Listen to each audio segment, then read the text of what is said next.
श्रीलंका एक बहुत ही खूबसूरत देश जो कि जाना जाता है अपने tourism, religious and historic significance के लिए। लेकिन पिछले कुछ डेकेड्स में ऐसा क्या हुआ कि आज ये कंट्री इतने केओस से गुजर रही है। आज हम जानेंगे श्रीलंका की इकोनॉमिक क्राइसिस के पीछे के रीजंस को। 2 करोड़ 20 लाख आबादी वाली इस कंट्री के एक साल के टोटल इनकम का आधा हिस्सा कंट्री के टॉप 20% रिच लोगों के पास जाता है, वहीं पोरेस्ट 20% को सिर्फ 5% मिलता है। साल 2005 से 2011 तक में कंट्री की डेवलपमेंट अच्छी चल रही थी। अनएम्प्लॉयमेंट और पॉवर्टी लगभग आधी गिर गई थी।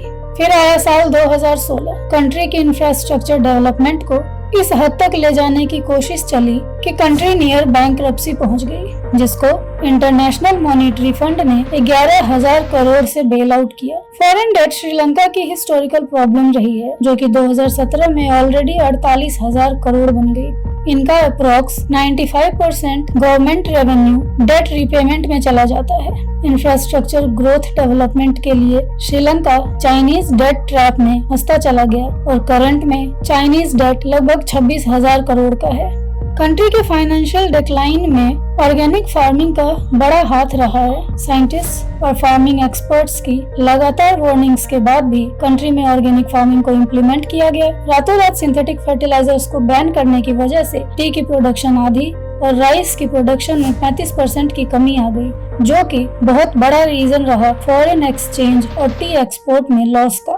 फूड माफिया की अनाज की कालाबाजारी की वजह से आम जनता तक अनाज नहीं पहुंच रहा। श्रीलंका को अपनी बेसिक जरूरत जैसे कि दाल, चीनी जैसी चीजों को भी बाहर के देशों से इंपोर्ट करना पड़ता है। फॉरेन करेंसी रिजर्व्स की कमी की वजह से श्रीलंका अपनी बेसिक जरूरत की सामान को भी इंपोर्ट नहीं कर पा रहा। अपने कंट्री की एग्रीकल्चर, फार्मिंग और प्रोडक्शन की कंडीशन को ना समझते हुए डेवलप्ड कंट्री जैसे कि चाइना और अमेरिका के इंफ्रास्ट्रक्चर की नकल के होड़ में श्रीलंका फॉरेन डेट में धंसता चला गया। किसी कंट्री की ऐसी हालत एक दिन में या किसी एक गलत डिसीजन की वजह से नहीं हो सकती। सालों एक के बाद एक लिए गए गलत निर्णय की वजह से ही आज श्रीलंका ऐसी इमरजेंसी सिचुएशन में पहुंच गया है।